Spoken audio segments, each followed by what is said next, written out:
What's going on, guys? I'm Chris and welcome back to another video. Today I'm talking about a movie that I have wanted to watch for quite some time that I finally watched for the first time, and that is Akira Kurosawa Seven Samurai, which came out in 1954. The reason that I'm talking about it is because in my last video, if you watched it, I ordered a Criterion, and here it is. Seven Samurai. It came in the mail on Saturday. I'm recording this on Sunday. I checked it out. It is such a glorious set. Honestly, probably my new favorite Criterion that I own.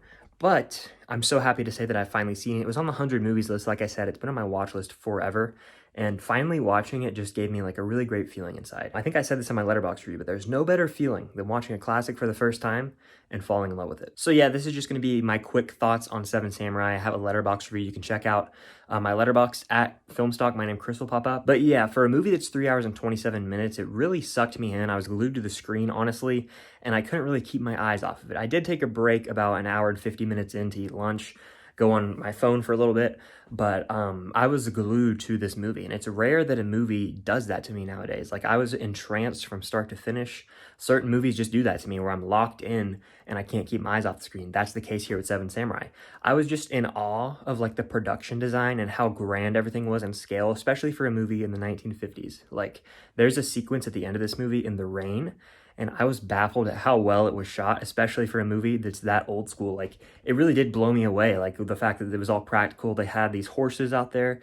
They had so many guys working out there. Just the fact that they shot this at that time period blows my mind, and it looks gorgeous, especially on Criterion. Like, it's black and white, but it still looks so awesome. Holds up well today, and the story is timeless. A major reason I was excited to check this movie out is because I love The Magnificent Seven, the film with Yul Brynner, Steve McQueen, Charles Bronson, James Coburn, and I really enjoy the 2016 rendition of it with Ethan Hawke, Denzel Washington, and Chris Pratt. And those are both adaptations of this original Seven Samurai story, which has honestly become like a timeless trope in the movie/TV world today, as you literally see The Mandalorian Season 1, Episode 4 is like a take on that.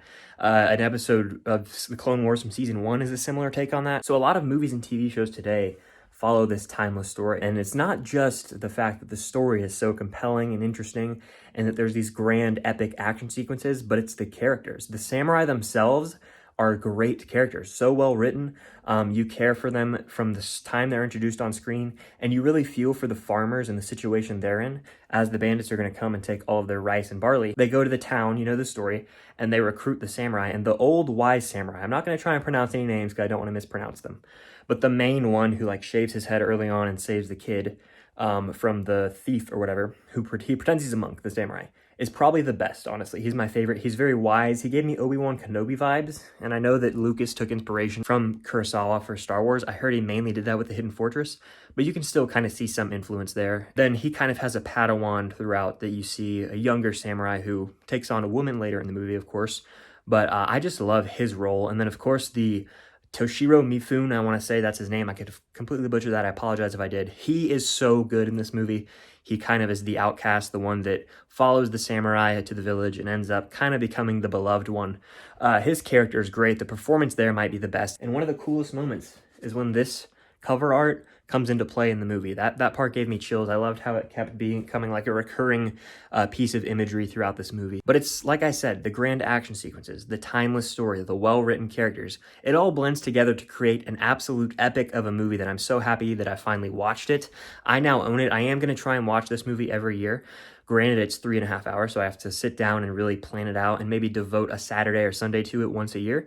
I'm not going to get around to it again this year probably because I have other things on my watch list. I got to get through the 100 movies list, but I still loved this movie. It's perfect in my eyes. I gave it 5 stars on Letterboxd. I don't give every movie 5 stars. It's perfect to me. Yes, it is 3.5 hours, so it could definitely drag for some people, but there is a built-in intermission, so you have a little time to recover there. But I still just found myself glued to the screen, couldn't keep my eyes off it. Really is making me intrigued to check out more Akira Kurosawa movies, whether that's Dreams, his 1990s film I want to say, but especially Hidden Fortress and Akira. Those are 2 big ones that I want to see. I definitely recommend picking it up on Criterion if you have the chance and devoting the 3 hours and 30 minutes to it, because it's number 19 on IMDb, I want to say, out of the top 250. It should be higher. It's one of my favorite foreign films of all time now. Really just piqued my interest in Kurosawa's work. If you have any recommendations for Akira Kurosawa movies, let me know in the comments down below because I want to check out more of his stuff. But I think that's going to do it for my quick little thoughts on my first time watching Seven Samurai. Hope you guys enjoyed. Definitely hit the like button. Comment your thoughts on Seven Samurai down below. If you've seen it, do you love it? Do you hate it? Or you're in the middle on it? But yeah, if you haven't already, please consider subscribing to the channel. It would mean the world. I do Blu-ray videos all the time, TV reviews, whether that's episode reviews of The Mandalorian or videos on The Boys, movie reviews, rankings, all that good stuff. So definitely check it out. I go live every week, Wednesday night at 9 p.m. Eastern with my friends. I usually have either Trevor from Film Geeks on or a different group of people. So definitely, feel free to subscribe for all that content and more. Stay tuned for all that good stuff. We're making the final push for the end of the year. The holidays are approaching fast. And I'm excited for all of that. Hope you guys are doing well. And until next time, see you guys later.